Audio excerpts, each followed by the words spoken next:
dia eu ouvi um cara falar, você pode optar por ter uma vida difícil no começo e depois ter uma vida fácil, ou você pode optar por ter uma vida fácil e depois ter uma vida difícil no final. Que quer dizer exatamente isso, você batalhar no começo para depois ficar mais tranquilo, mais sossegado, ou você vai para a balada e depois você vai ter mais dificuldades lá na frente. A vida são feitas de escolhas o tempo todo, as escolhas são nossas, né? Isso a gente nunca vai poder julgar ninguém. É que escolha você vai fazer para ter o que você quer, olhando para o seu amanhã. Eu olho para o meu amanhã, e daí quando para na pandemia, e a gente volta um pouquinho para a política, por quê? Uma vez que para a pandemia e que me trava tudo, o que acontece que eu entendo que o governo não conhece sobre o setor de eventos, eu tenho uma escolha a ser feita. As pessoas gostam de ficar falando como se fosse partido. Eu não sei se eu estou errado no meu pensamento e vou pedir desculpa para um monte de gente que está nos ouvindo aqui. Eu não consigo enxergar partido. Eu consigo enxergar setores. Como assim setores, Leonardo? Eu vou falar assim, a gente sobe lá para cima, é setor do agro, é o setor bancário, é o setor da igreja. E aqui embaixo eles ficam tentando nos vender uma coisa de esquerda e de direita. Quando você sobe lá para cima, você vai discutir o quê? O que é bom para cada setor. O que eu faço para melhorar para o setor da igreja? O que eu faço para melhorar para o setor bancário? O que eu faço para melhorar o setor do agro? A gente precisa melhorar o setor de eventos. Eu só enxergo um lugar hoje para estar que é o que você e fazer esse setor melhorar hoje. E você conhece, né? Intimamente o... Sim, então preciso estar eu lá, conversando com todos os setores que tem lá em cima e nos organizando melhor para a sociedade, para que o setor de eventos funcione melhor do que ele funciona hoje. Então o setor de eventos hoje, ele precisa, goste ou não, de uma legislação que se adeque melhor ele, de uma regulamentação que se adeque melhor ele. E ele também precisa de injeção de dinheiro, porque é um setor super rico, que bate quase 4,3% do PIB, e daí falta investimento para o setor de eventos. Hoje não falta investimento para o setor agro. O setor agro hoje tem um monte de benefícios para compra, para não sei o que mais. Mas é porque tem os representantes lá. Porque ele passa a ter o seu representante.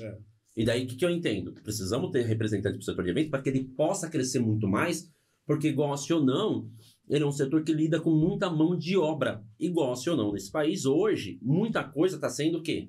Industrializado. Muita coisa vem máquina substituindo. Então quando a gente vai para o setor automobilístico, quantos desempregos foi causado no setor automobilístico por causa das máquinas que entraram? Enquanto no setor de eventos, quanta mão de obra ele tem para carregar tudo aquilo de estrutura? Pensa em qualquer estrutura que você pensar na sua cabeça, quantas pessoas você precisa para carregar. Pensa num Rock in Rio daquele tamanho, quantas pessoas precisou estar trabalhando para aquilo estar de pé. E eu estou usando o Rock in Rio como exemplo, porque acabou agora o Rock in Rio. Então acho que é o melhor exemplo que a gente tem. Rock in Rio acabou domingo agora. A desmontagem dele não acabou ainda. Né? Então o Rock in Rio ainda vai levar aí mais uma semana, mais ou menos, de desmontagem. Quantas pessoas você acha que trabalham? Ó, eu vou chutar e eu não vou falar que eu sei o número correto. Mas eu vou dizer assim, ó, entre a sua montagem, aconteceu o Rock in Rio com toda a parte da estrutura, que depois você tem que lembrar das promotoras, das pessoas que estão ali, de garçom, de gente atendendo, porque assim, tem toda uma infraestrutura ainda das indústrias lá dentro se apresentando, porque daí Rock in Rio não é só o Rock in Rio show de palco. Tem a empresa que quer aparecer pro B2C. Então você vai pegar indústrias automobilísticas montando estandes, você vai pegar banco montando seus estandes, você vai pegar comida, fazendo toda aquela parte de estrutura. Ó, eu acho que não passa no Rock in Rio mínimo, menos de 40 mil pessoas trabalhando. É muita coisa, né? Então assim, de mão de obra é absurdo. E daí você tá pensando só na e para chegar na publicidade, e para chegar na mídia, e para chegar no marketing. É uma cadeia, né? Então daí você vem amarrando essa cadeia, que é o setor de eventos, o quão grande ela vai ficando. O quão gigante ela vai se tornando. Quanto nós movimentamos daí de empresa aérea? Quanto nós movimentamos de transporte? De hotelaria e de tudo mais, né? Porque você chega até em quem não necessariamente está trabalhando ali na... Então, quando eu parei nos 40 mil, parei em 40 mil falando Rock in Rio. E hotel? Então, tudo lotado 100%. Pois é. Isso e a rede aérea, que não estava dando mais conta da infraestrutura? Então, assim, a cadeia é gigantesca. Vai lá, então, a cadeia é tão gigante e precisa ter alguém hoje que consiga falar e fazer as políticas lá em cima, conversando sobre política naturalmente, qual o tamanho dessa cadeia, quanto ela movimenta e quanto ela movimenta o setor inteiro. Que eu brinco com as pessoas assim, ó, nós vamos falar de uma melhoria de mercado do Brasil depois de março, quando começou a liberar a pandemia, tá? Mas a pandemia começou a ser liberada um pouquinho antes, já foi liberada em novembro, já foi liberado várias vezes em vários espaços. Mas em março, praticamente se abre a porta novamente a partir de 20 de março, praticamente todo mundo volta ao seu setor. E daí volta o setor principal, que é o setor de eventos. Quando que voltou, assim? Nós voltamos dia 15 de março desse ano. Quanto você está falando de crescimento no Brasil? Então você pode dar todo o crescimento desse país, e eu não estou dizendo que o setor de eventos é pertencente a isso, ao total, mas depois que nós voltamos do dia 15 de março, quanto a gente gerou de riqueza para o país inteiro, tudo que se movimentou. Então você está ouvindo hoje rede hoteleira batendo recorde, empresa aérea voltando a bater recorde, combustível vendendo de montão, porque voltaram com um setor que movimenta muitas pessoas. Você acha que voltou tentando compensar a lacuna que foi deixada ou está no movimento natural? Não, nós estamos hoje no setor de eventos, ele está sofrendo um problema monstruoso. O primeiro problema que o setor está sofrendo é o que todo o setor está sofrendo. Mão de obra no setor de eventos, muito maior ainda.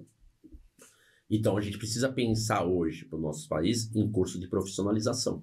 E quando você pensa em curso de profissionalização, o que vem na sua cabeça é até formar um profissional, até criar um profissional, vai levar 2 anos. No setor de eventos não é isso.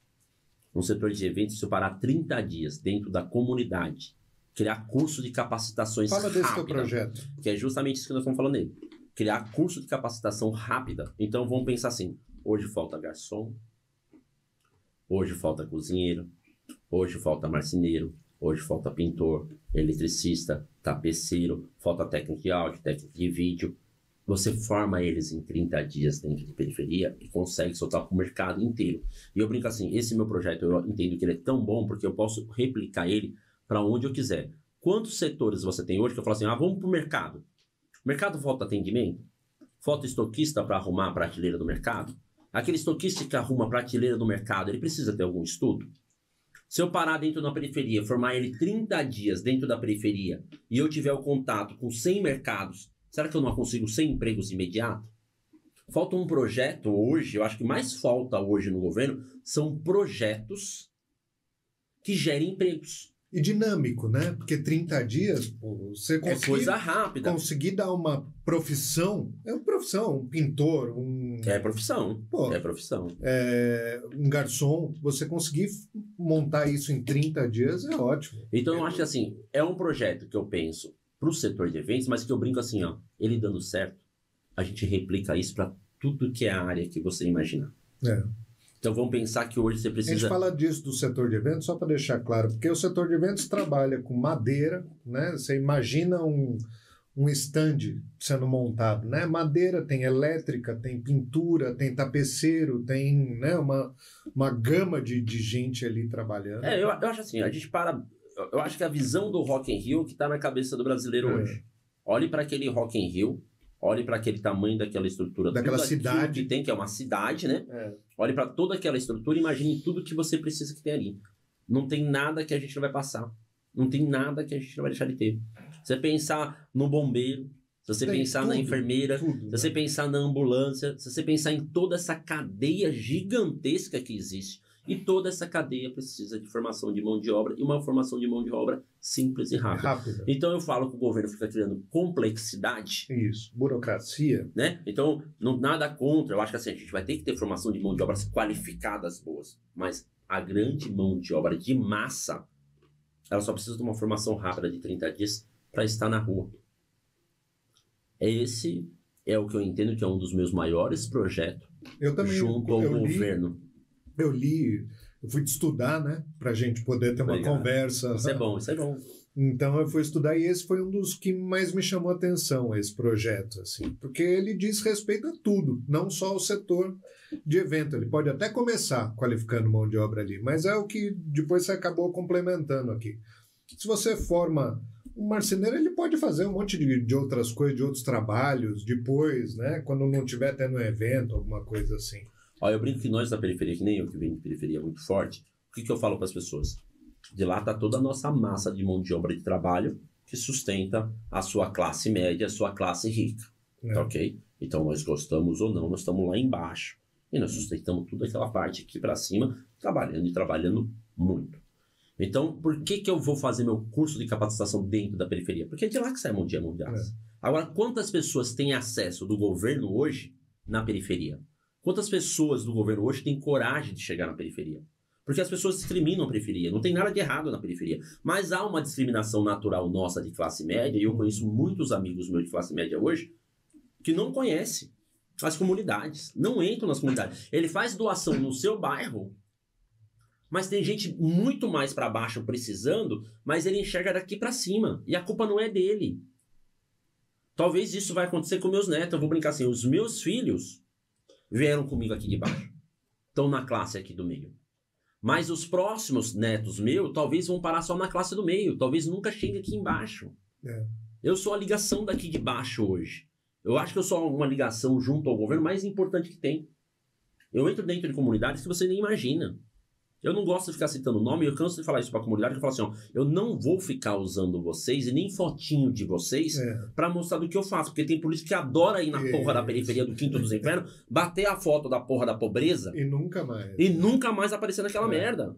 Desculpa até o palavreado, eu começo a ficar irritado com isso. Então, assim, são coisas que começam a me incomodar, que eu falo assim, meu amigo do céu, você não pode ir para aquela pobreza, olhar para aquela pobreza, ser eleito e virar as costas e esquecer. Mas é porque eles não vêm de lá. Esse cara que faz isso, ele não sentiu o que é. Ele vai pro populismo, ele quer... não é nem convencer, existe uma equipe, né, um marketing, pega a câmera que vem aqui de baixo para mostrar a pessoa que está na frente dele e ele lá, é o Deus que está ali no fundo. Eu acho que a primeira coisa que os políticos têm que entender é que nós não somos deuses e nada, né? Nenhum ser humano é Deus e nada. O ser humano precisa entender a necessidade de cada ser humano e a obrigação que a gente tem como pessoas. Eu tenho hoje uma obrigação minha como pessoa que eu não me olho mais, eu não consigo me enxergar empresarial, eu não consigo me enxergar melhor que ninguém. Mas eu consigo entender a dor lá de baixo, mas também consigo entender a dor daqui de cima. Mas eu só queria dizer uma coisa para as pessoas que estão aqui em cima. Se você ajudar quem está lá embaixo, essa pessoa é muito grata, ela nunca vai esquecer de você. E você vai causar um certo equilíbrio que talvez você não vai precisar mais andar com o seu carro blindado. Você não vai precisar gastar mais dinheiro em segurança. Então a gente às vezes esquece que esse equilíbrio é necessário. A gente é obrigado a subir um pouco mais essa classe para causar um equilíbrio e a gente tem no mundo lá fora uma convivência mais... Não é igual, porque rico vai ser sempre rico, vai existir, mas vai ter um mínimo para essas pessoas. Entendi. E eu não tenho política pensando no mínimo para essas pessoas. Nós temos muito mais querendo fazer assistencialismo do que querendo formar essas pessoas. Sim. E essas pessoas às vezes não querem esse assistencialismo. Eles só querem oportunidades. É isso que a gente vai fazer lá. É dar oportunidade. Esse teu projeto eu acho muito bacana por causa disso. Deixa eu ver chat aí, girar.